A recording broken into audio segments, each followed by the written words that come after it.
Captain Sarah Chen stood on the bridge of the space station Unity, watching the stars through the massive viewing window. It was a peaceful Tuesday morning in 2157 when everything changed for humanity. The communication console suddenly lit up with signals unlike anything Earth had ever received. "Captain, we're getting a transmission," said Lieutenant Kim from the communication station. His voice was shaky. It's not from Earth." Sarah walked over quickly. For months, Earth scientists had been testing their first faster-than-light communication system. They had sent simple messages into space hoping to contact other worlds. Now it seemed someone had answered. "Put it through," Sarah ordered. The main screen flickered and then showed something that made everyone on the bridge gasp. A tall crystalline being appeared on screen. Its body looked like it was made of blue glass and its voice sounded like music mixed with metal. "Greetings, humans of Earth," the being said. "I am Ambassador Thyrix of the Galactic Coalition. We have received your transmissions. It is time for Earth to join the greater galaxy." Sarah felt her heart racing, but she kept her voice steady. "This is Captain Sarah Chen of Earth's Unity Station. We welcome contact with your people." Thyrix nodded slowly. "That is good. However, first contact is not a social visit. Your world must make a choice immediately. The galaxy is at war, and every species must pick a side." The ambassador explained the situation. 3 powerful groups had been fighting for hundreds of years across the galaxy. The Vorthak Empire was a military force that conquered worlds and made them into warrior planets. The Zelani Consortium was a business group that turned entire species into workers and traders. The Kepler Union was made up of smart scientists and engineers who used advanced technology to control other worlds. Every new species must join one of these factions, Thyrix continued. Those who refuse are eventually destroyed or enslaved. This is the way of the galaxy. Sarah listened carefully, taking notes. "What exactly are you asking us to do?" "Earth must choose," Thyrix said simply. "The Vorthak Empire offers glory in battle and the chance to conquer new worlds. Your people would become great warriors. The Zelani Consortium offers wealth and trade routes across the galaxy. Your world would become rich beyond imagination. The Kepler Union offers knowledge and technology that could advance your civilization by thousands of years." The captain felt a cold feeling in her stomach. "And if we choose none of them?" Thyrix's crystalline face showed something that might have been surprise. "That is not possible. All species must participate in the galactic war. It has been this way for centuries. To remain neutral is to invite destruction." After the transmission ended, Sarah immediately contacted Earth. Within hours, she was speaking directly to President Maria Santos and the United Earth Council. The president was a calm woman who had helped end the last wars on Earth just 20 years earlier. "So they want us to pick a side in their war," President Santos said after hearing the full report. "What do we know about these factions?" Dr. Elena Vasquez, Earth's top expert on alien psychology, had been studying the transmission. "From what I can tell, all 3 groups are essentially forcing other species to fight their war for them. The Vorthak turn people into soldiers, the Zelani turn them into workers, and the Kepler Union turns them into researchers. None of them seem to care what the other species actually want." Over the next few weeks, representatives from all 3 factions visited Earth. The Vorthak sent General Crox, a huge creature that looked like a cross between a lizard and a tank. He spoke of honor in battle and the glory of conquest. "Humans show promise as warriors," General Crox growled during his meeting with the Earth Council.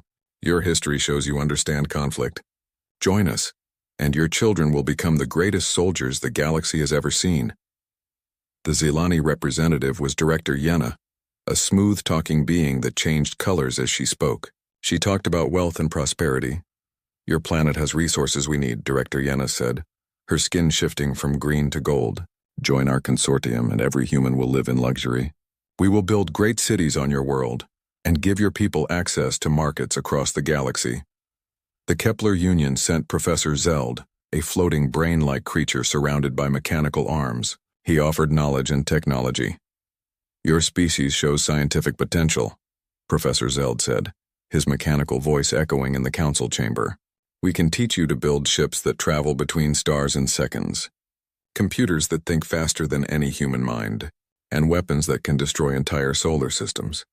Each offer sounded amazing, but President Santos noticed something troubling. When she asked what would happen to Earth's independence, all 3 representatives gave similar answers. Independence is a primitive concept, General Crox had said. You will have the honor of serving the Empire. Your world will be much too valuable to manage itself, Director Yenna had explained. We will handle all major decisions for you. Individual planetary governance is inefficient, Professor Zeld had stated. The Union will guide your development. The Earth Council debated for days. Some members thought they should join the Kepler Union for the technology. Others believed the Zilani offered the safest path. A few even considered the Vorthak, thinking that military strength might protect Earth in the long run. But President Santos remembered the last great war on Earth. She had lost her brother in that conflict, and had spent her entire political career working for peace. She stood before the council and spoke quietly but firmly. 20 years ago, we nearly destroyed ourselves fighting each other, she said. We learned that war only brings more war. We built a peaceful world by refusing to let others drag us into their conflicts. Now these aliens want us to throw that away and fight their war instead. Dr. James Wheeler, Earth's top scientist, agreed. Every one of these factions is offering to make decisions for us. They're not asking for allies. They're looking for servants. Admiral Rebecca Torres, the head of Earth's Small Space Defense Force, had been studying the military reports. Their war has been going on for centuries. If we join any side, we'll be fighting forever. Our children will grow up as soldiers, workers, or researchers for alien masters. The vote was close but clear. Earth would remain neutral. When Ambassador Thyrix returned for Earth's answer, President Santos delivered it personally. We thank all three factions for their offers, but Earth chooses none of them. Humanity will remain neutral and continue developing on our own. Thyrix's crystalline form seemed to flicker with shock. This is impossible. No species has ever refused to join the war. Then we'll be the first, President Santos replied calmly. You do not understand, Thyrix said, his musical voice becoming harsh. Neutrality is not an option. The war will eventually reach your sector. Without allies, you will be defenseless. President Santos stood straight and looked directly at the alien ambassador. Then we'll defend ourselves. Humanity has had enough of war. Thyrix was silent for a long moment. Then he spoke slowly. I will report your decision to the factions. But I warn you, humans of Earth, the galaxy does not permit neutrality. You have made a dangerous choice. As Thyrix's ship left Earth's orbit, President Santos watched from her office window. She knew that their peaceful life was probably ending. But she also knew that some things were worth fighting for, and the right to choose their own path was one of them. Earth had spoken. Now they would have to live with the consequences. 5 years had passed since Earth rejected the alien factions, and humanity had used every day wisely.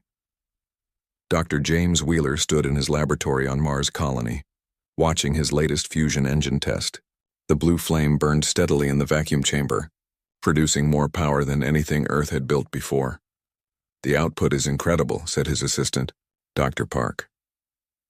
This engine could power a ship to the nearest star in just 3 months. Wheeler nodded, but his mind was on other things. Earth wasn't just building faster ships. They were preparing for war even though most people didn't realize it. Every new technology had two purposes: helping humanity grow and keeping humanity safe.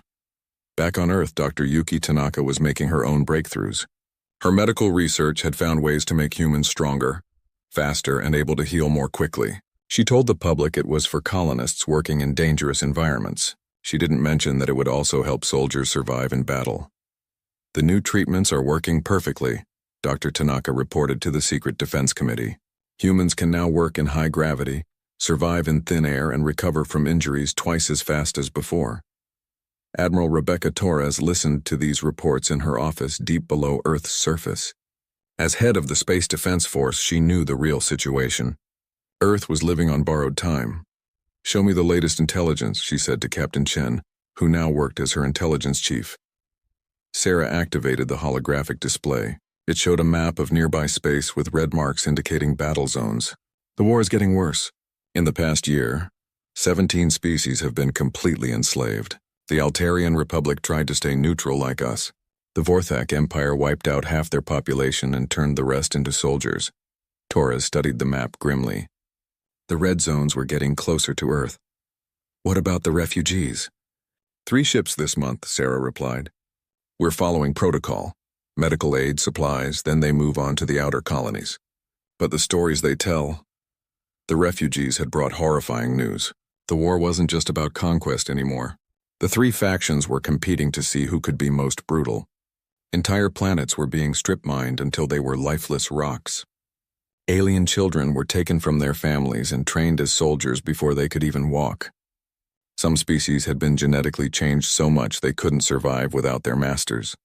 One refugee, a being called Kex from the Spiral Arm, had collapsed crying when he tried to describe what happened to his homeworld. "They didn't just defeat us," he had whispered. "They made us forget who we used to be." Torres had been using these intelligence reports to plan Earth's defense. The aliens built huge ships and fought in massive fleet battles. They expected their enemies to do the same. But humans had different ideas. "How many mosquito fighters do we have ready?" Torres asked. 4,000, Sarah replied. "They're small, fast, and almost impossible to detect. Each one can carry enough firepower to damage a capital ship." "And the Hornet missiles?" 12,000 deployed across the asteroid belt. "They look like space rocks until they activate." Torres smiled slightly. The aliens thought in terms of massive fleets and direct confrontation. Humans thought like wolves hunting much larger prey. They would strike from shadows, hit weak points, and disappear before the enemy could respond. Meanwhile, Earth's colonies were growing rapidly. Mars now had 2 million people. Europa had 500,000. And dozens of asteroid mines were fully operational.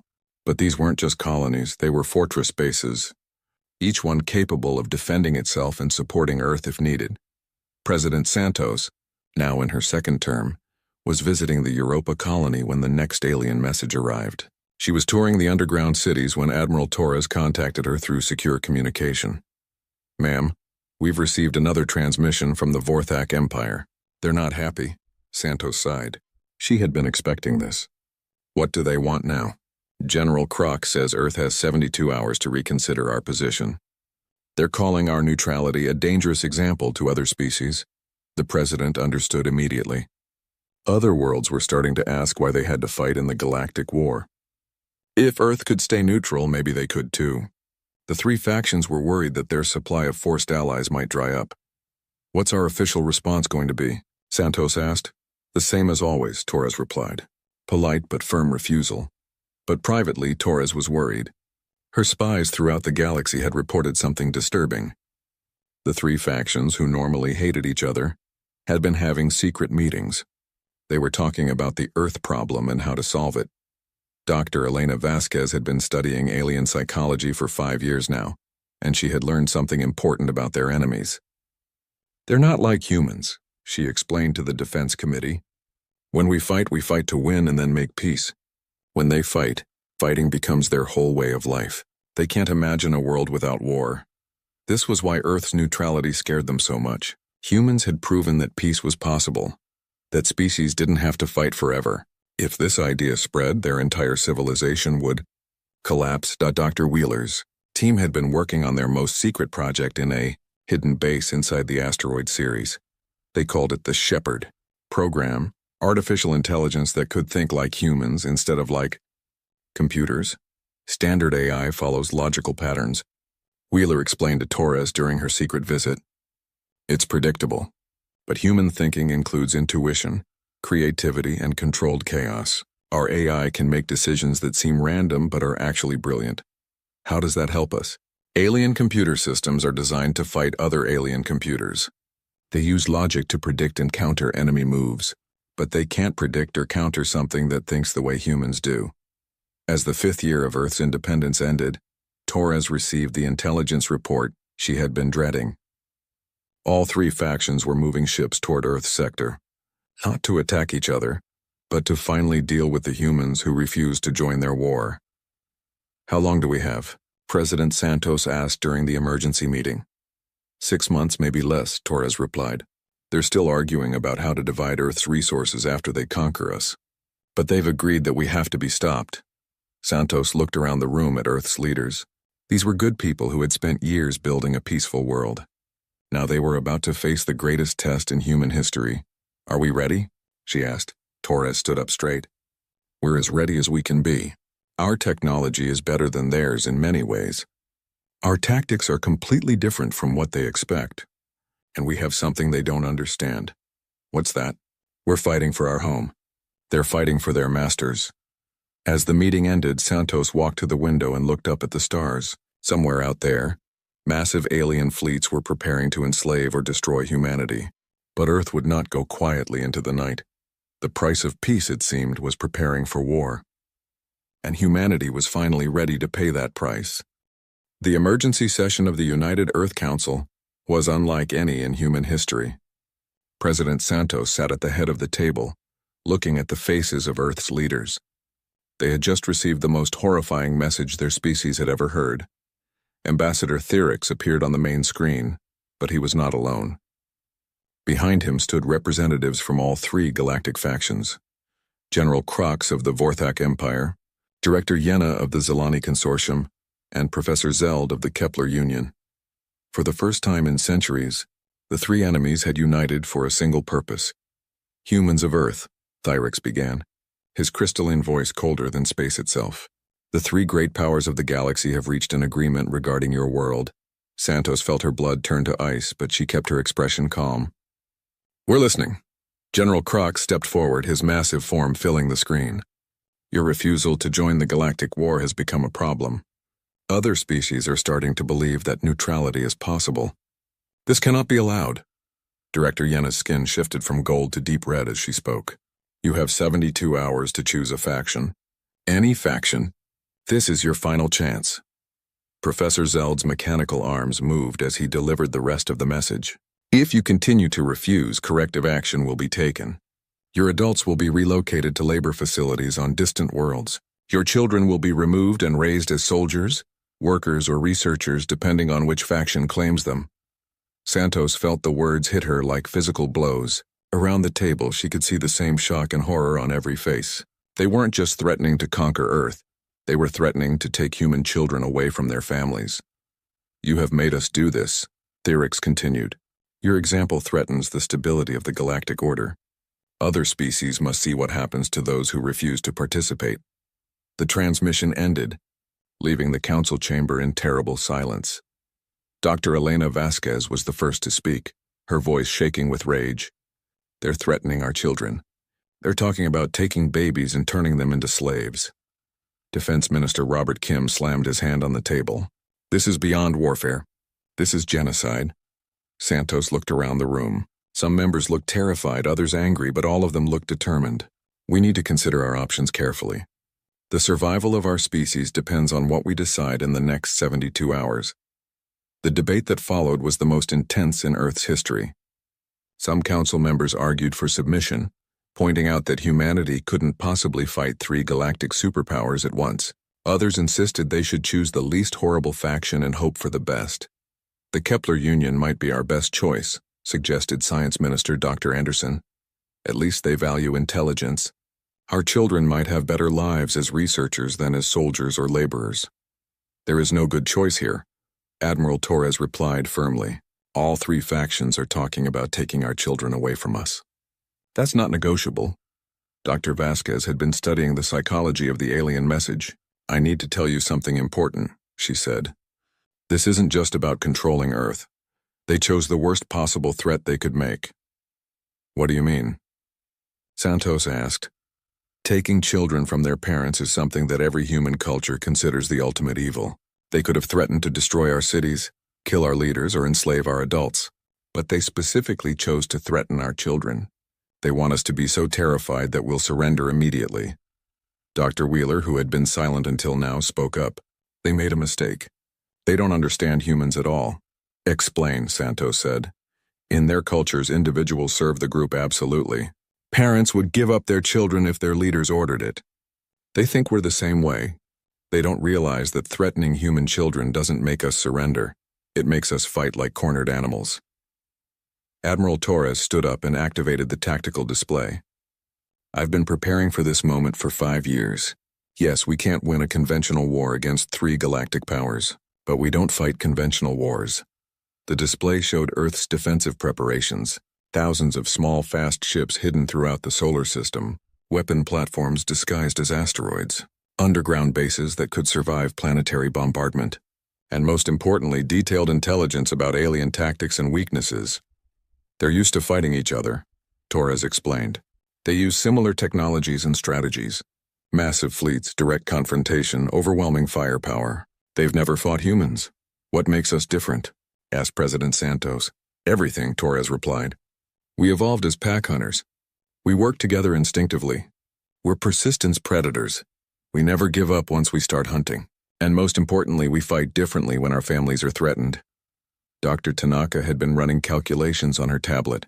The biological enhancements we've developed could give our people significant advantages. Humans can now survive in conditions that would kill most aliens. We can work longer, think faster, and recover from injuries more quickly. What about the Shepherd AI program? Santos asked. Dr. Wheeler nodded. It's ready. Our computers can think in ways that alien systems can't predict or counter. We can hack their networks, turn their own weapons against them, and coordinate attacks across the entire solar system. As the debate continued, one thing became clear.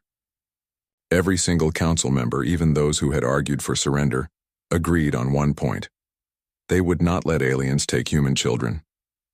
President Santos called for a vote, but she already knew the result. The vote was unanimous. She stood up and looked at Earth's leaders, people who had dedicated their lives to peace and cooperation.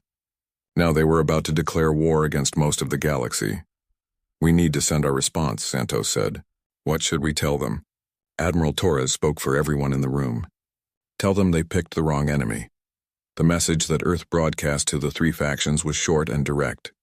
President Santos delivered it personally, standing in front of the United Earth flag. To the Vorthak Empire, the Zilani Consortium, and the Kepler Union, you have threatened our children. This is humanity's line in the sand. We will not negotiate. We will not surrender. We will not allow you to take our young people and turn them into your slaves. If you want a war with humanity, you will get one. But remember, you started this fight. As the transmission ended, Santos turned to Admiral Torres. How long until they arrive? Our deep space sensors show their fleets are already moving. 2 weeks, maybe 3. Santos nodded and walked to the window. Outside, she could see people going about their daily lives, not yet knowing that their peaceful world was about to become a battlefield. But when they learned the truth, she knew exactly how they would react. Humanity had spent 5 years preparing for this moment, without realizing it. Every colony built, every ship launched, every technological breakthrough had been part of getting ready for the day when they would have to fight for their children's freedom. The aliens thought they were dealing with just another species that could be bullied into submission. They were about to learn the difference between fighting soldiers who serve their leaders and fighting parents defending their children. Earth had made its choice. Now the galaxy would see what happened when someone threatened humanity's young.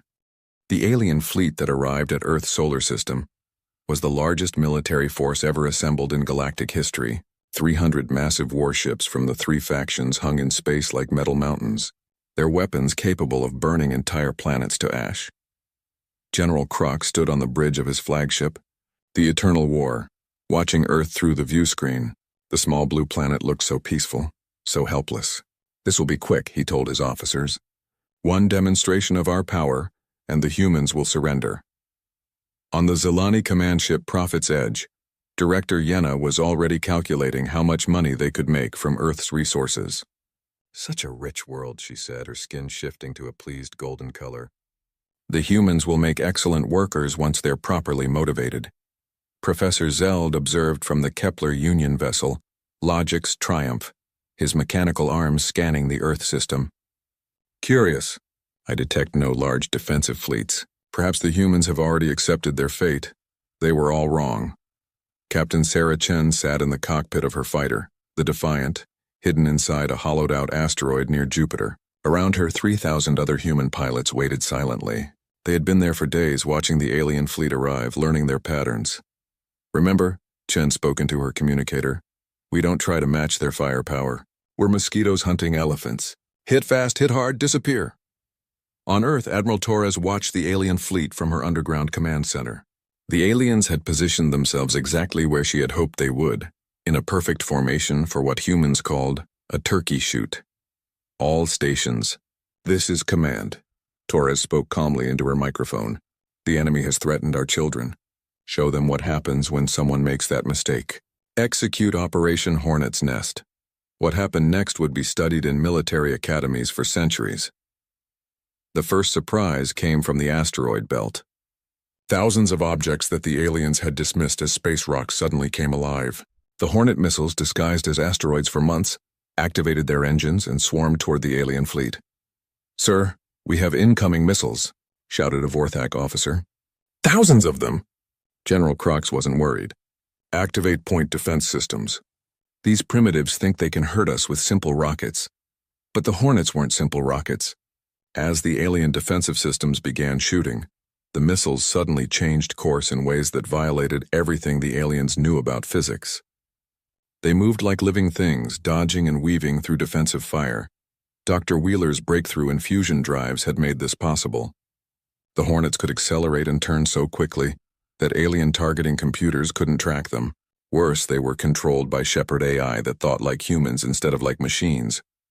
The first wave of Hornets slammed into the alien fleet, targeting their weapons and engines.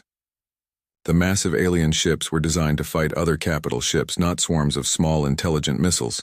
"Impossible," Professor Zeld exclaimed as explosions bloomed across his fleet.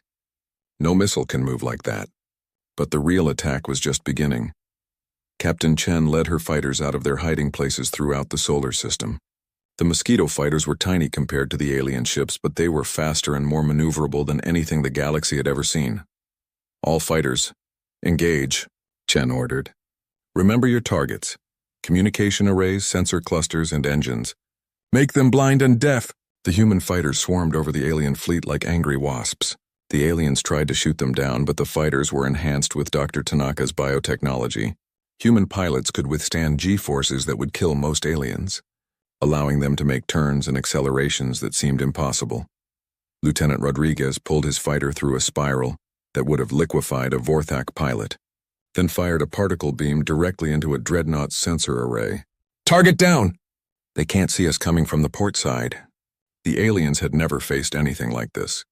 Their massive guns couldn't track targets moving so fast and unpredictably.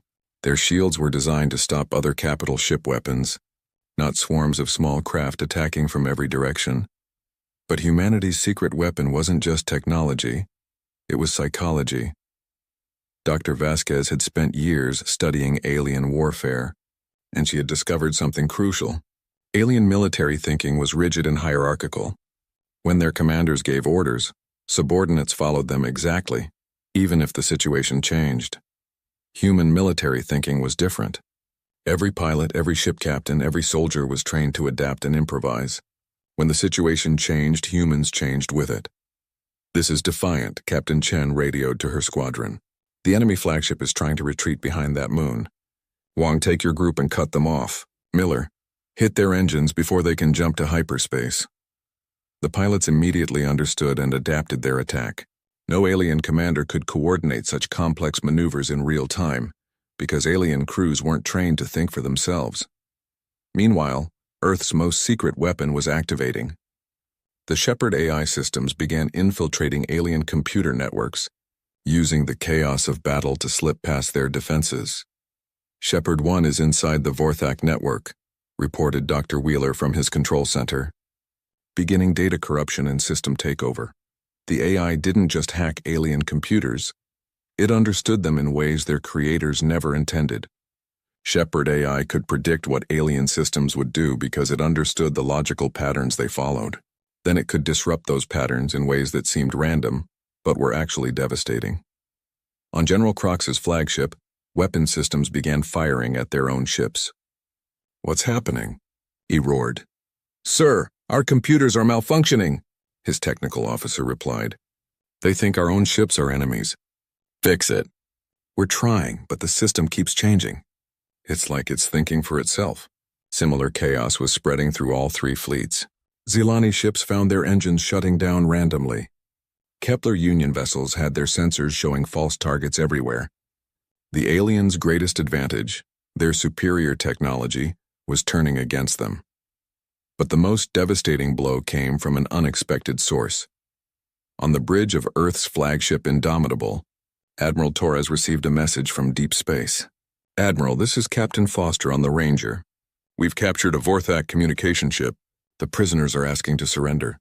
Torres smiled grimly. Patch me through to them.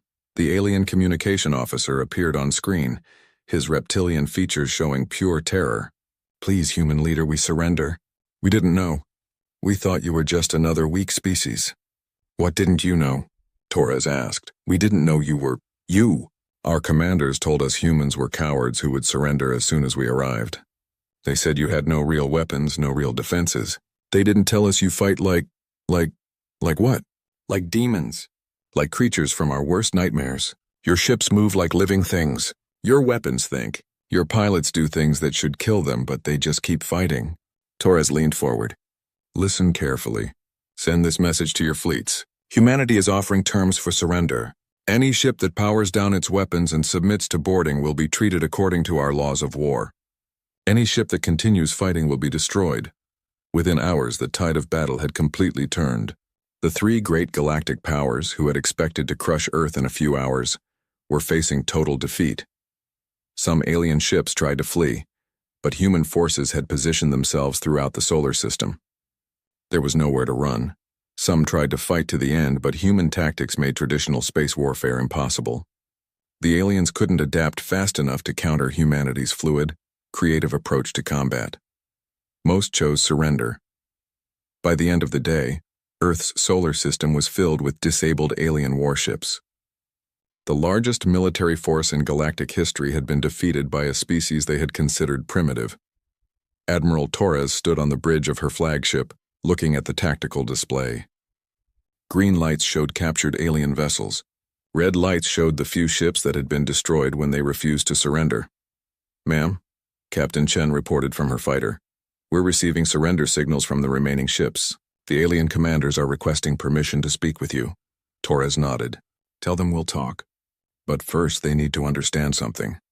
They came here to take our children. That was their biggest mistake. There's nothing in this galaxy more dangerous than humans protecting their young. As word of the battle spread throughout the galaxy, something unprecedented began to happen. Species that had been enslaved for centuries started to whisper about the impossible. The day when someone finally stood up to the three great powers and won, Earth had done more than defend itself. It had shown the galaxy that the mighty could fall, that resistance was possible, and that sometimes the smallest fighter could bring down the largest enemy. The war was far from over, but everything had changed. Humanity had refused to join the conflict, and when forced to fight, they had fought in ways the galaxy had never seen. The aliens had picked the wrong enemy indeed. News of Earth's victory spread across the galaxy faster than any spaceship could travel. On 1,000 worlds, enslaved beings looked up at the stars and whispered the impossible word, hope. Admiral Torres stood in the prisoner detention center on Luna Base, looking at the alien commanders who had come to destroy Earth. General Croc sat in his cell staring at the floor. Director Yenna's skin had turned a dull gray color. Professor Zeld's mechanical arms hung motionless. They still can't believe what happened, said Captain Chen as she joined Torres. According to their intelligence, we had no defenses, no real military, no chance of winning. Torres nodded. They made the same mistake humans used to make. They looked at our peaceful nature and thought it meant we were weak. They didn't understand that the most dangerous humans are the ones protecting their families. But Earth's victory was just the beginning. Reports were coming in from across the galaxy, and everyone brought more shocking news. On Alteria Prime, the workers in the Zilani mining facilities had stopped working. They had heard that someone had actually defeated their masters in battle, and they wanted to know if freedom was really possible. In the Vorthak training camps, young soldiers from conquered species were asking their instructors why they had to fight for the Empire when Earth had chosen not to. Even in the Kepler Union research stations, scientists were questioning whether they really needed to serve masters who had just been defeated by a species they called primitive. Dr. Elena Vasquez was studying the intelligence reports in her office when President Santos arrived for their daily briefing. It's spreading, Vasquez said, pointing to the galactic map. Rebellion, resistance, revolution. It's happening everywhere at once. Santos looked at the red dots marking areas of unrest. There were hundreds of them, scattered across the galaxy. What's causing it? Us, Vasquez replied simply. For centuries, every species believed that the three factions were unbeatable. They surrendered because they thought resistance was impossible. We proved them wrong. The most significant contact came 3 weeks after the battle. Earth's deep space sensors detected a small ship approaching under a flag of truce. The ship's design was unlike anything in the alien database. Captain Chen met the visitor at Unity Station. The being that stepped out of the airlock was beautiful and terrible at the same time, a creature of pure energy, contained within a crystalline shell that sparkled with its own light. I am Princess Kayla of the Centauri, Commonwealth, the being said, her voice like singing crystals. I have come to speak with your leaders about an alliance. Within hours, Princess Kayla was sitting across from President Santos in the most secure conference room on Earth. The energy being explained her situation with desperate hope in her voice. My people have been fighting for independence for 40 years, she said. We've won some battles, but we've never had a real chance of victory. Until now, what's changed? Santos asked. You have. Your victory has inspired resistance movements across the galaxy. But more than that, you've shown us new ways to fight. Princess Kayla activated a holographic display showing the Centauri system. We've been using traditional warfare, ship against ship, army against army. We always lose because they have more ships and more soldiers. But your battle showed us something different. Admiral Torres leaned forward. You want to learn our tactics? Yes, but more than that, we want to coordinate with you. There are 12 major resistance movements ready to strike, but we need someone to help us work together.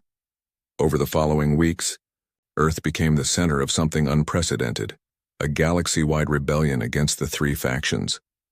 Princess Kayla brought representatives from the Centauri Commonwealth, the Free Andromedans, the Spiral Arm Liberation Front, and 9 other resistance groups. They met in secret on a small asteroid base to plan the largest coordinated military action in galactic history. Dr. Wheeler demonstrated the Shepard AI system to the alien rebels. Your enemies expect logical, predictable attacks, he explained. But this AI thinks like humans. It can coordinate complex operations across multiple star systems while adapting to changing conditions in real time. The aliens were amazed. Our computers can only follow pre-programmed instructions, said Commander Vex of the Andromedan Resistance. They can't improvise or adapt the way this system can. Admiral Torres presented what she called the Terran Doctrine, humanity's approach to asymmetrical warfare. Don't try to match their strength. Use your enemy's size against them. Hit their supply lines, turn their technology against them, and make them fight your war instead of their war. The rebellion began 6 months after Earth's victory. Coordinated strikes hit Vorthak supply depots, Zelani trade routes, and Kepler Union research stations across 40 star systems simultaneously. But this wasn't just about military tactics. The rebels had learned humanity's most important lesson. They were fighting for their homes and families, not for conquest or glory. On Alteria Prime, the mining workers didn't just stop working. They took control of the facilities and began producing weapons for the rebellion instead of wealth for their masters. In the Vorthak military academies, young soldiers from conquered species turned their weapons on their instructors and declared their worlds free. The Kepler Union research stations found their own scientists joining the rebellion, using their knowledge to help the resistance instead of their oppressors. The 3 factions tried to respond, but they faced a problem they had never encountered before. For centuries, they had fought each other using similar tactics and technologies. Now they were fighting enemies who used completely different approaches, coordinated by human AI systems they couldn't understand or predict. The decisive battle came above Earth itself. Exactly 1 year after the first alien ultimatum, the 3 factions had gathered their remaining fleets for a final attack on the rebellion's center. But when they arrived at Earth, they found something that shocked them to their core.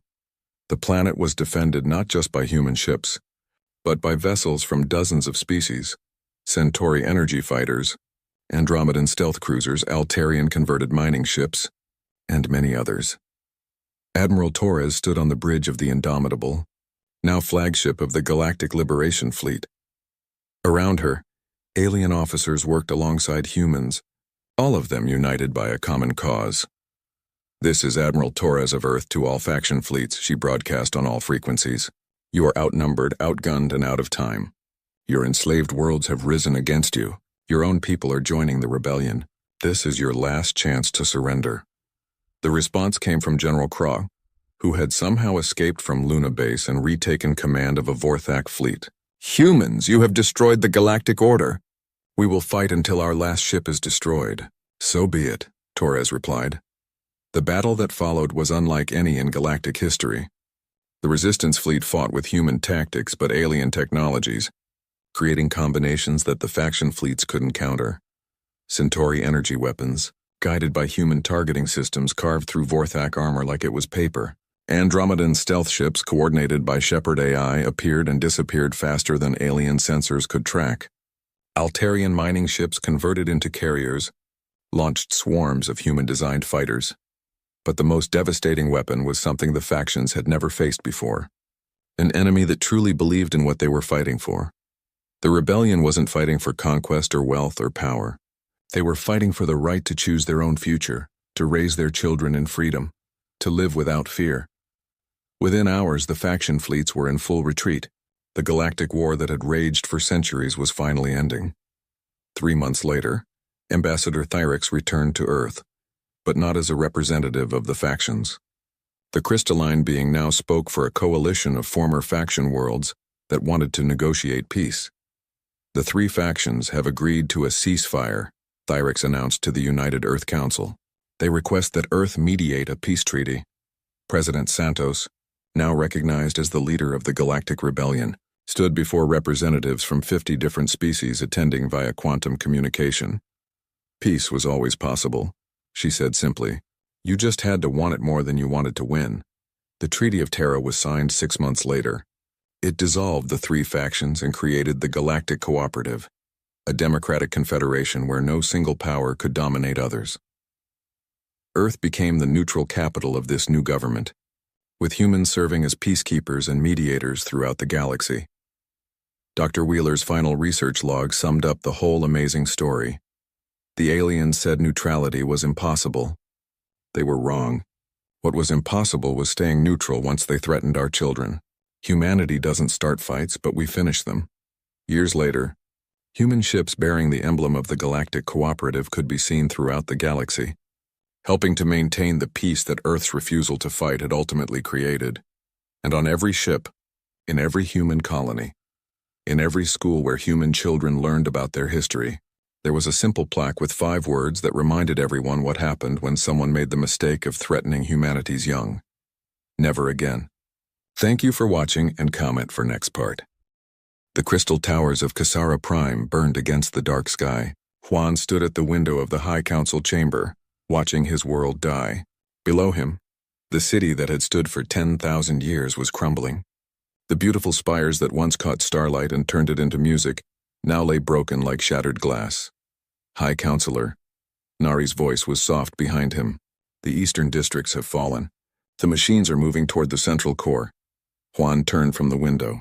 Nari was young for a Villani, barely past her 2nd century. Her pale blue skin had turned almost white with fear, and her large eyes reflected the fires outside. Like all Villani, she was tall and thin with long fingers made for creating art, not weapons. How long do we have? Juan asked. Maybe 6 hours. The energy shields are failing. Our people are trying to evacuate, but the transport ships are too slow. The machines are faster. Nari's voice broke. We're not going to make it, are we? Juan looked around the council chamber. The other members sat in their floating chairs, their faces showing the same hopeless fear. The Villani had never known war. For thousands of years they had lived in peace, creating beautiful things and sharing knowledge with other worlds. They had no armies, no weapons, no idea how to fight. The harvesters had come without warning. The mechanical swarms appeared at the edge of their system 3 days ago. At first, the Villani thought they were just asteroids or space debris. Then the machines started moving with purpose, heading straight for their world. The harvesters were not alive, but they were not dead either. They were something in between, machines that ate everything they found and used it to make more machines. They had no interest in talking or trading. They only wanted to consume. Counselor Tay, Juan called to the military advisor. What about our defenses? Tay was the closest thing the Villani had to a warrior, but even he looked lost. Our energy barriers are breaking down. The patrol ships we sent out. He stopped, unable to finish. They're gone, Nari whispered. All of them. The machines tore them apart in minutes.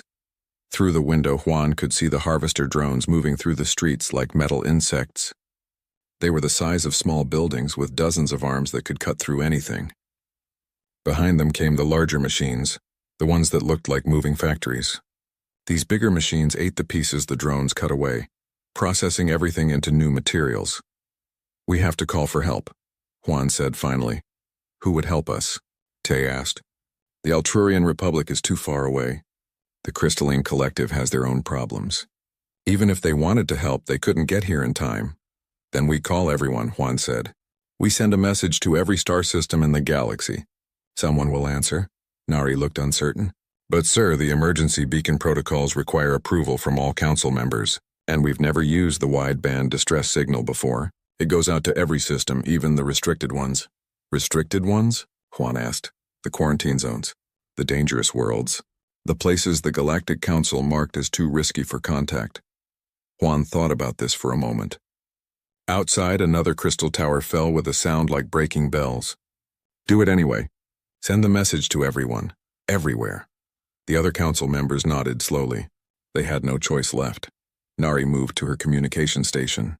Her long fingers danced over the crystal controls, setting up the emergency beacon. "What should I say? Tell them we're dying. Tell them our world is ending. Ask for help." Juan's voice was steady, but his hands shook. "Offer them anything they want in return." Nari began typing. The message was simple and desperate. "This is Kasara Prime in the Vellani system. We are under attack by mechanical harvesters. Our defenses have failed. Our people are dying. We have perhaps hours before our world is consumed. We call upon any civilization that receives this message. Please help us. We offer all our knowledge, all our resources, all our gratitude to anyone who can save us. Please. We are running out of time." She looked up at Juan. "Ready to transmit on all frequencies?" "Do it." Nari pressed the final control. The message shot out into space, carried by hyperspace waves that would reach every corner of the galaxy. Then they waited. Minutes passed. Outside, the sounds of destruction grew louder. More towers fell. The evacuation ships were lifting off, but there weren't enough of them. Most of the Vellani would have to stay behind. Then the communication system chimed. A response was coming in. "It's from... I don't recognize the system," Nari said, frowning at her displays. "The signal is coming from Sector 7842. That's marked as what?" Juan asked. "Quarantine zone. Death world classification." Nari's voice was barely a whisper. The message came through in rough, broken Galactic standard. The translation was clumsy, like whoever sent it was using an old dictionary. Message received. "Location confirmed. Fleet moving to your position. Maintain current position. Do not engage enemy forces directly. Humans coming." The council chamber fell silent. Everyone stared at the communication display. "Humans?" Tay said finally. "Did they say humans?" Nari checked her translation again. "Yes, they said humans." Juan felt his blood go cold. Every civilized species in the galaxy knew about humans.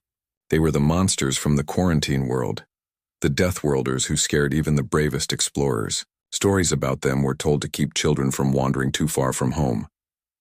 "Maybe we should have been more specific about who we wanted help from," Tay said quietly. Outside, another building collapsed. The harvesters were getting closer to the council chamber. Soon they would reach the central core where the last of the Vellani were hiding.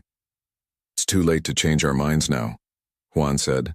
"Whatever humans are, they're coming. We can only hope they're better than the alternative."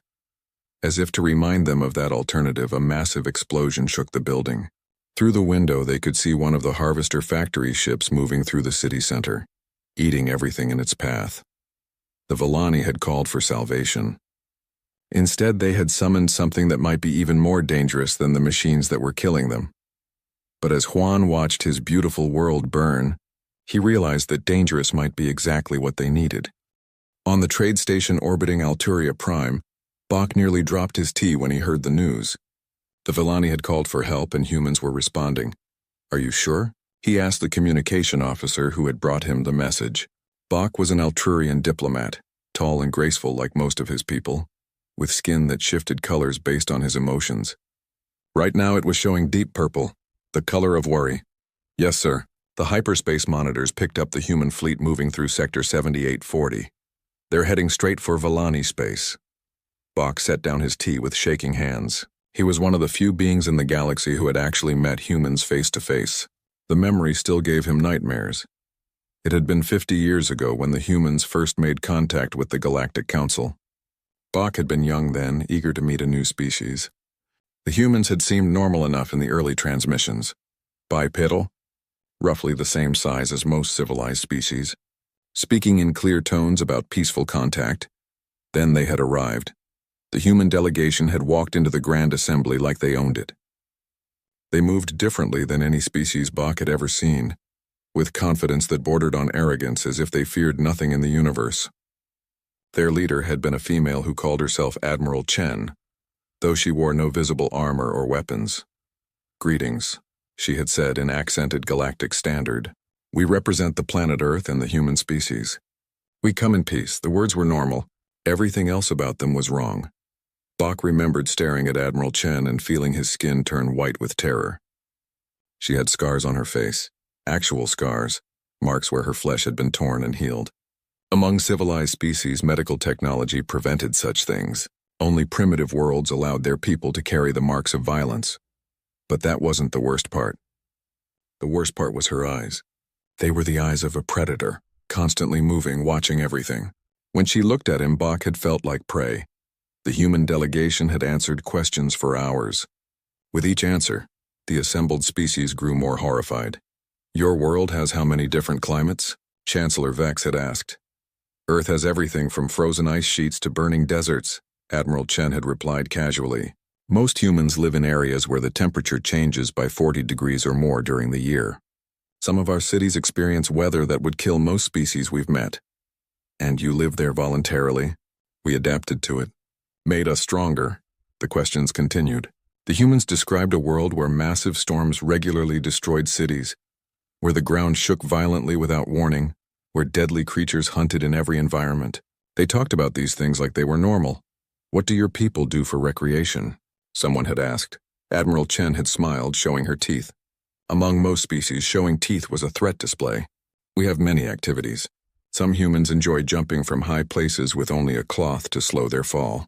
Others climb the tallest mountains on our world, where the air is too thin to breathe properly. Many enjoy fighting each other for sport. Fighting? As entertainment? Boxing, wrestling, martial arts. Competition makes us better. Conflict builds character." Bach shuddered at the memory. Now sitting in his comfortable station above peaceful Alteria, he remembered the moment everything had gone wrong. One of the human delegates had mentioned something called extreme sports. When asked to explain, he had shown a recording from their world. The assembled species had watched in horror as humans threw themselves off cliffs, rode dangerous animals, and deliberately put themselves in mortal danger for fun. "This is what you do for enjoyment?" Chancellor Vex had asked, his voice weak. "Some of us," the human had replied. "These are considered normal recreational activities on Earth." That was when the crystalline representative had fainted. The Zephyrian delegate had requested an immediate recess. 3 different species had quietly activated their emergency medical protocols. Bach rubbed his forehead, remembering how it had ended. The Galactic Council had politely thanked the humans for their visit, promised to consider their application for membership, and then immediately classified Earth as a Class X, death world quarantined from normal galactic society. "They were the most terrifying beings I've ever met," Bach said to the communication officer, "and they were trying to be friendly." Across the galaxy on the research station near the Crystalline Collective, Saul was having similar thoughts. The crystalline being had spent decades studying what the galaxy called Deathworlder phenomena, the rare cases where sentient life evolved on worlds so dangerous that merely surviving required extreme adaptations. Saul's body, made of living crystal, chimed softly as he accessed his files on humanity. The data was incomplete but disturbing. Earth was classified as a Type 12 death world, the highest rating in galactic records.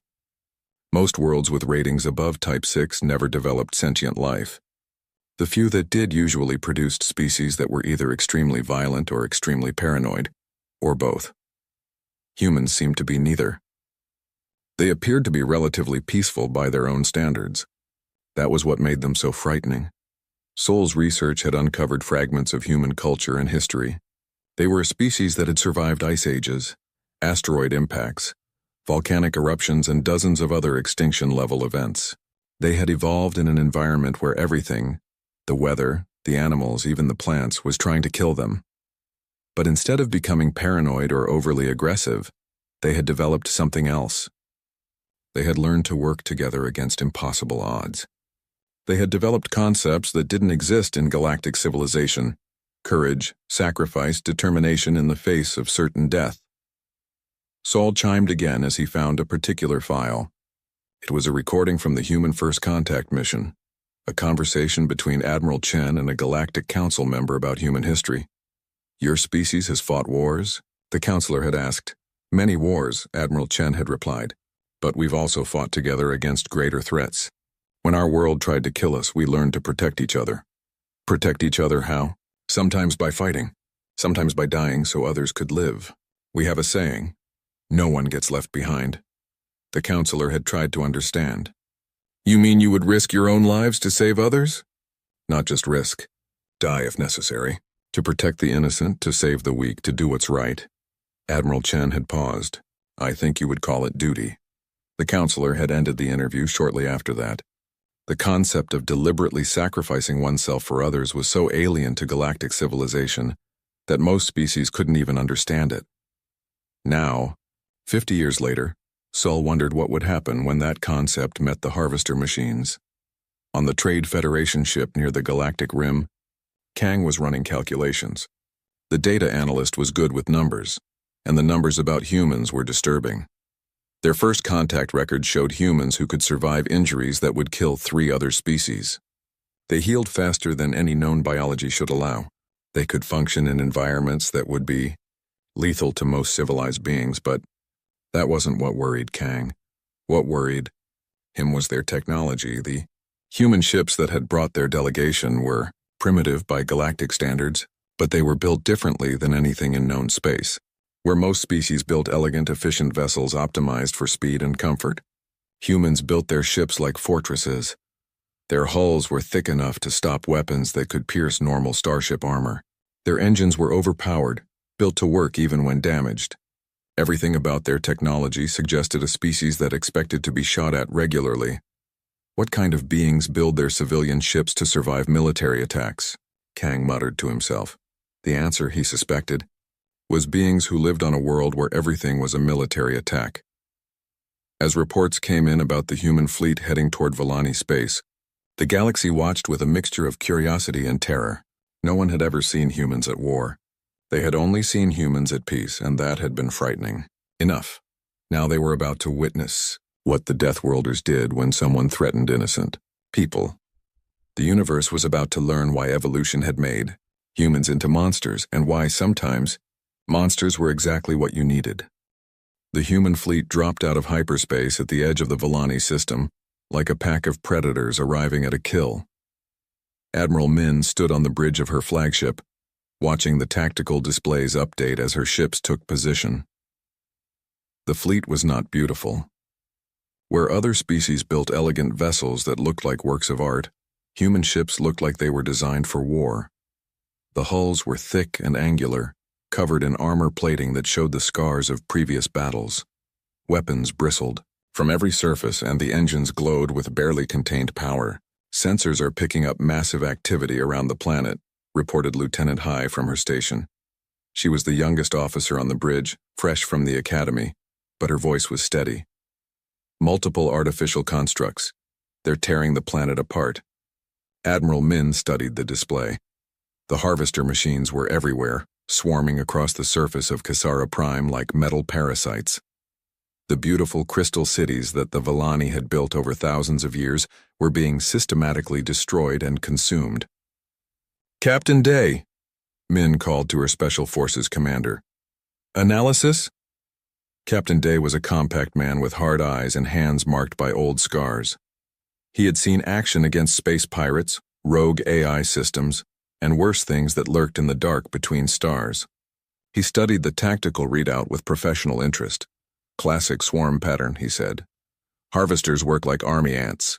The small drones cut everything into pieces, the medium units process the materials, and the large factory ships turn it all into new machines. They're not particularly smart individually, but they're effective in groups. Weaknesses? They're machines. They follow programming, not instinct. They can't adapt to tactics they haven't seen before. Dee smiled, and it wasn't a pleasant expression. Lucky for us, they've never seen human tactics. Dr. Jun looked up from her xenobiology station. She was the fleet's expert on alien species and first contact protocols. Admiral, we're receiving a transmission from the planet. The locals are trying to establish communication. Put it through. The main screen flickered, and suddenly they were looking at a Villani. Admiral Min had read the files on the species, but seeing one in person was still jarring. The creature was impossibly tall and thin, with pale blue skin and large eyes that showed too much white. It looked fragile, like something that might break if you touched it too hard. Please, the Villani said in heavily accented Galactic standard. Are you the humans? We sent the distress call. We need help. Admiral Min stepped forward. Her translator was working, but she knew that some concepts didn't translate well between species. I am Admiral Min of the Earth Defense Fleet. We received your message. What is your situation? Our defenses have failed. The machines are destroying everything. Our people are trapped in the central cities. We have maybe hours before. The transmission broke up as something exploded in the background. We understand, Min said calmly. We're here to help, but you need to know. Our methods might seem strange to you. We're going to do things that other species might consider extreme. The Villani's eyes grew even wider, if that was possible. Extreme how? Dr. Jun leaned forward. Your people are peaceful, correct? You've never fought a war? No. We don't understand war. We build things, create beauty, share knowledge. We don't know how to fight. Captain Day snorted. Well, you're about to get a lesson. Admiral Min shot him a warning look, then turned back to the screen. We're going to save your people, but you need to trust us. Can you do that? The Villani nodded desperately. Yes, anything. Just please help us. Good. Keep your people in the central areas. Don't try to evacuate during the fighting. You'll only get in the way. We'll handle the machines. The transmission ended, and Min turned to her officers. Tactical assessment. Approximately 12,000 harvester units on the surface, Lieutenant High reported. 6 major factory ships in orbit plus support vessels. They're using standard consumption patterns. They're not expecting resistance. They're about to get some, Captain Day said grimly. Admiral Min studied the display for a moment longer. The harvesters had surrounded the planet like a metal cage, systematically breaking it down piece by piece. It was efficient, methodical, and completely predictable. Dr. Jun, what do we know about harvester programming? They're designed to optimize resource collection. They avoid unnecessary conflict because fighting damages valuable materials. If they encounter resistance, they're programmed to use minimum force necessary to eliminate the threat. So they're used to fighting species that think logically. Exactly. Most civilized species try to minimize casualties and preserve infrastructure. The harvesters are programmed to counter those tactics. Admiral Min smiled. It was not a nice smile. Then they're in for a surprise. Lieutenant High, signal the fleet. Battle stations. Alarms began sounding throughout the ship. All around the fleet, human vessels powered up their weapons and prepared for war. The crews moved with practiced efficiency, each person knowing exactly what to do. Captain Day, Min said, you're taking the ground teams down once we clear a path. Your mission is to protect the civilian population and destroy any harvesters in the cities. Understood. What about the factory ships? Leave those to us. Min turned to the main display. All ships, this is Admiral Min. We have civilians on the ground and hostile machines in orbit. Our job is simple. Kill every harvester in this system and get these people to safety. She paused, looking at the tactical display one more time. 12,000 enemy units against a human fleet of 30 ships. In normal galactic warfare, it would be considered a hopeless battle. But humans didn't fight normal galactic warfare. Remember, she continued, harvesters are machines.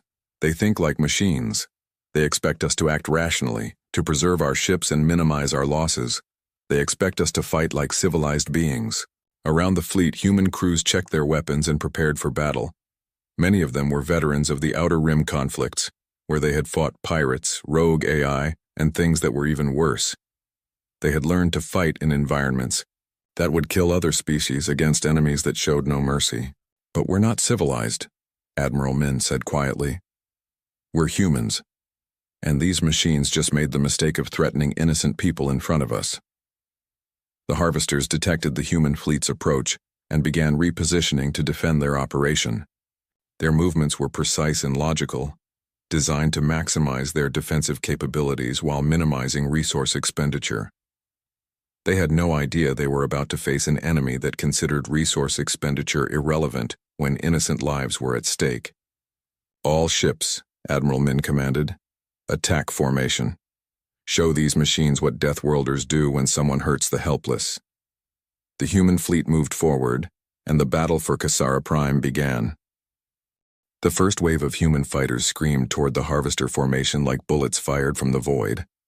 Captain Jin led her squadron in a maneuver that would have terrified any sane pilot, a direct attack run through the enemy fleet's heaviest defenses. Phoenix Squadron. This is Phoenix Leader, Jin called over the comm. Target the factory ships. Remember, we're not trying to be clever here. We're trying to be effective. The harvesters responded exactly as their programming dictated. They formed defensive patterns designed to minimize damage while maximizing their ability to destroy attackers with concentrated fire. It was a logical, efficient response. It was also exactly what the humans were counting on.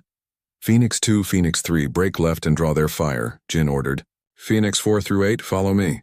We're going in. What happened next violated every principle of civilized warfare. Instead of trying to avoid the harvester weapons, Jin's fighters flew straight into them. The human ships were built to take damage, with armor thick enough to survive hits that would vaporize normal fighters. As the harvesters concentrated their fire on the attacking squadrons, they left their flanks exposed. Admiral Min watched from her flagship as the first fighters reached the enemy lines. Dr. Jun, are you recording this? Yes, Admiral. For the historical record. Good. The galaxy needs to see what happens when you threaten our friends. On the surface of Kasara Prime, the Villani watched in horror as the human fighters punched through the harvester defenses. To them, it looked like suicide. The small human ships were taking massive damage, losing pieces of hull and trailing smoke and fire. But they kept flying. They're going to die, Nari whispered from her position in the council chamber. They're all going to die trying to save us. No, Juan said quietly. He was beginning to understand something about humans. They're not trying to die. They're trying to win. There's a difference. Captain Jin's fighter took a direct hit that tore away half her wing. Any other species would have retreated for repairs. Instead, she accelerated toward the nearest factory ship. Phoenix Leader to all units, she called. I'm going in. If my ship doesn't make it out, tell my family I did my job. Negative, Phoenix Leader, came a voice from her squadron. You're not doing this alone. Phoenix 5 and 6 forming up on you. 3 human fighters, all damaged, all trailing fire, dove toward the massive harvester factory ship. The enemy vessel tried to shoot them down, but the humans were moving too fast and too unpredictably. At the last second, they released their payloads directly into the factory ship's hull and pulled away. The explosion lit up space like a new star. On Admiral Min's ship, Lieutenant Hai was staring at her instruments in disbelief. Admiral, Phoenix Squadron just destroyed a factory ship with 3 fighters. The mathematics say that's impossible. The mathematics never met humans, Admiral Min replied calmly. Captain Day, you're clear for ground assault. Get down there and protect those civilians. Captain Day's Marines were already loaded into their dropships when the order came. Unlike the elegant transport vessels used by other species, human dropships were flying tanks designed to punch through enemy defenses and deliver troops directly to the battlefield. Listen up, Day told his Marines as their ships launched toward the planet. The locals are peaceful. They don't know how to fight, and they're counting on us to keep them alive. The enemy is machines, no mercy, no negotiation, just programming. Our job is to get between the machines and the civilians and hold the line until the fleet clears orbit. The dropships hit the atmosphere like meteors, their heat shields glowing white-hot as they punched through the air. Harvester drones immediately moved to intercept them, but the ships were built to survive atmospheric entry under fire.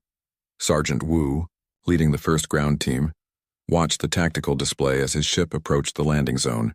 "Looks like we've got company waiting for us," he called to his squad. 15, maybe 20 drones in the immediate area. "Copy that, Sergeant," came the reply from his team. "Standard anti-machine protocols?" "Affirmative.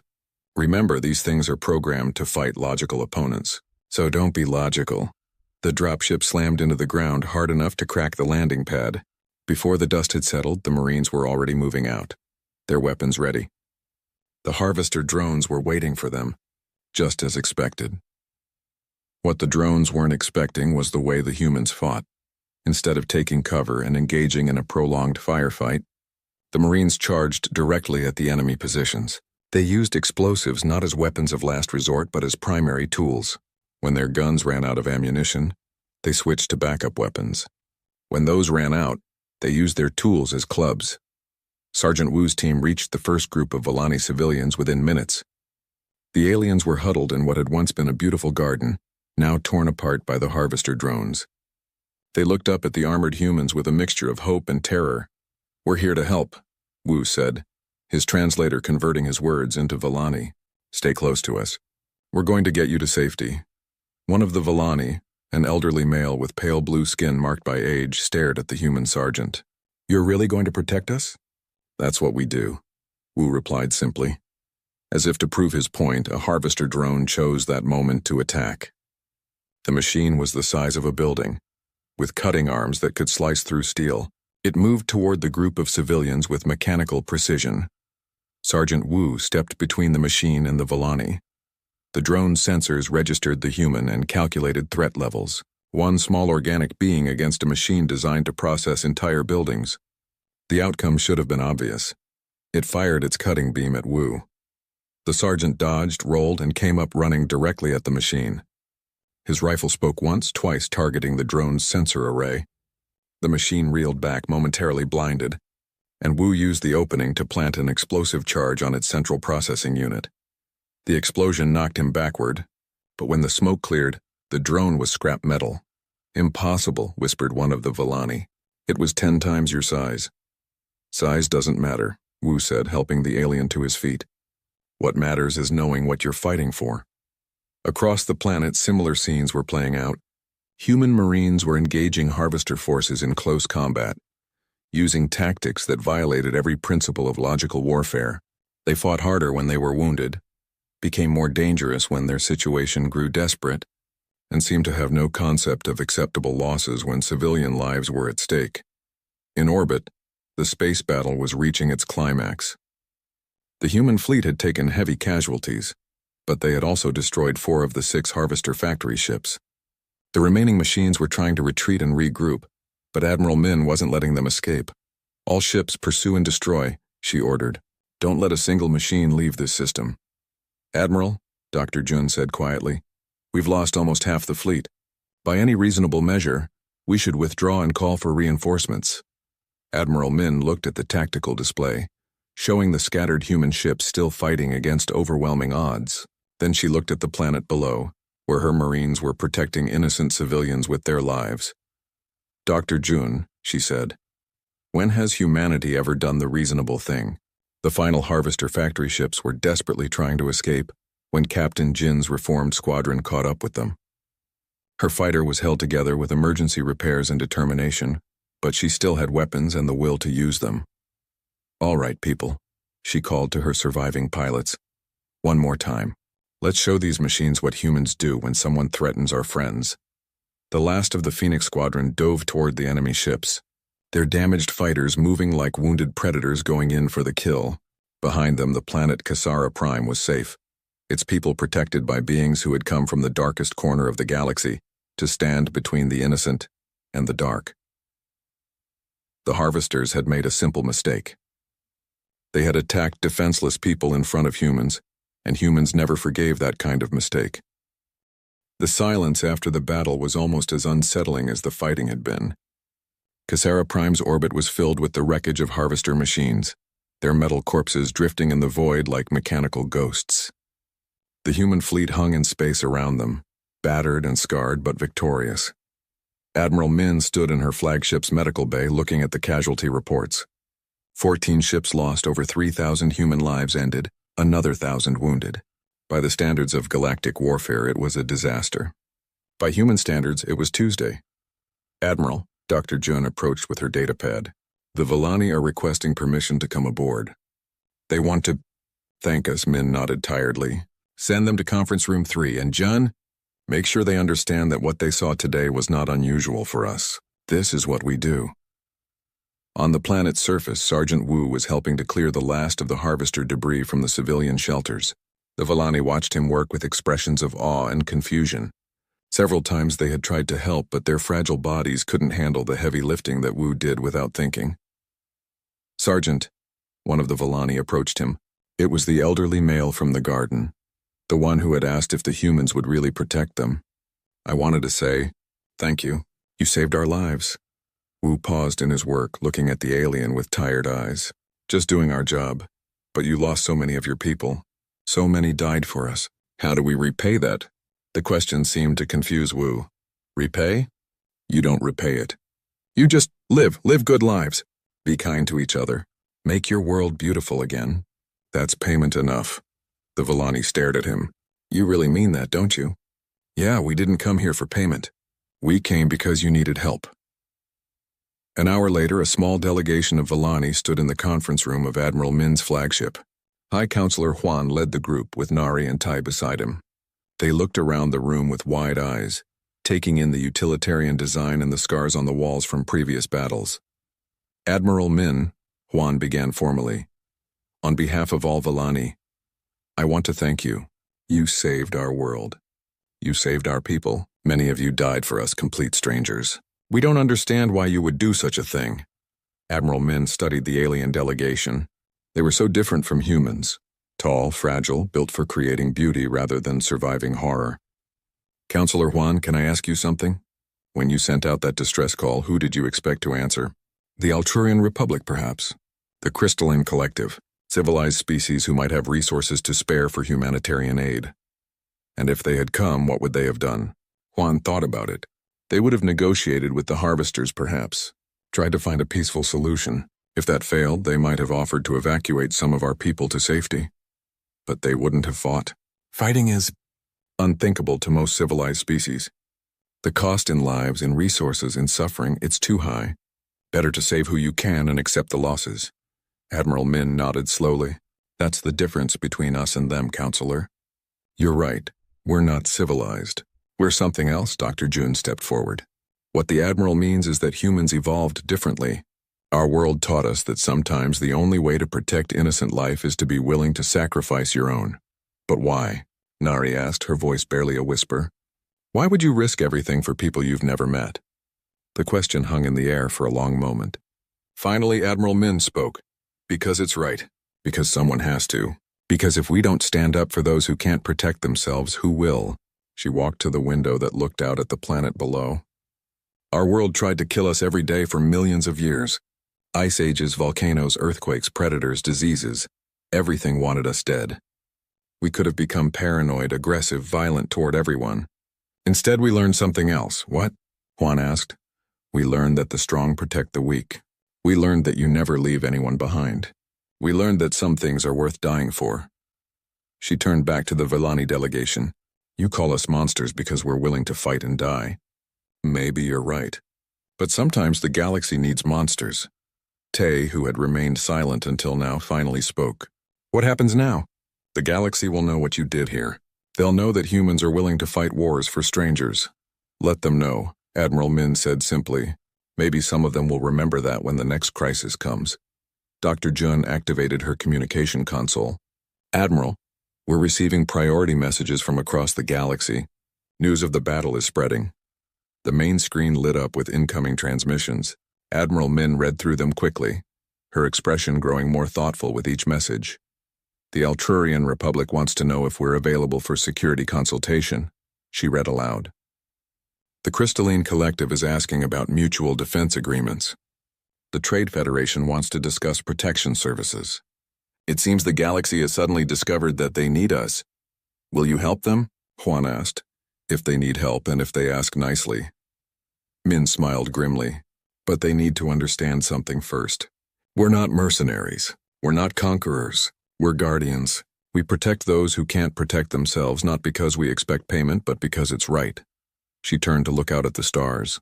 The universe is a dangerous place, counselor. It's full of things like the harvesters, things that consume and destroy without mercy or reason. Most species try to hide from those dangers, try to avoid them or negotiate with them. And humans? Humans hunt them. As the meeting continued, news of the battle spread throughout the galaxy. On peaceful worlds across the stars, civilized species watched the recordings of human fighters deliberately flying into enemy fire to protect strangers. They saw Marines charging machine guns to save civilians they had never met. They witnessed an entire fleet sacrifice almost half its numbers for people they owed nothing to. Some species were horrified. Others were awed. All of them were forced to reconsider everything they thought they knew about the Deathworlders from the quarantine zone. Ambassador Kim, Earth's new representative to the Galactic Council, would arrive 6 months later with a simple message. You wanted to know what humans are. Now you know. We're the people who answer the call when innocents are dying.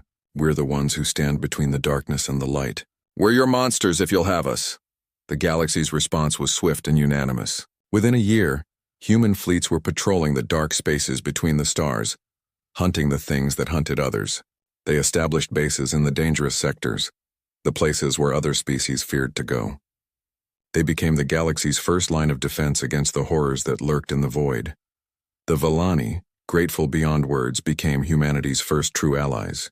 They served as cultural ambassadors, helping other species understand these strange Deathworlders who fought not for conquest, but for compassion. High Counselor Juan would later write in his memoirs, "We called for salvation and instead summoned monsters. But they were our monsters and they stood between us and the dark. Sometimes that makes all the difference." In the end, the galaxy learned that the most dangerous thing about humans wasn't their capacity for violence. It was their capacity for love. Love so fierce that they would die for complete strangers. Love so strong that they would face any horror to protect the innocent. The Deathworlders had found their place in the universe. They were the guardians at the gates, the watchers in the dark, the ones who answered when help was needed, and the galaxy was safer for it.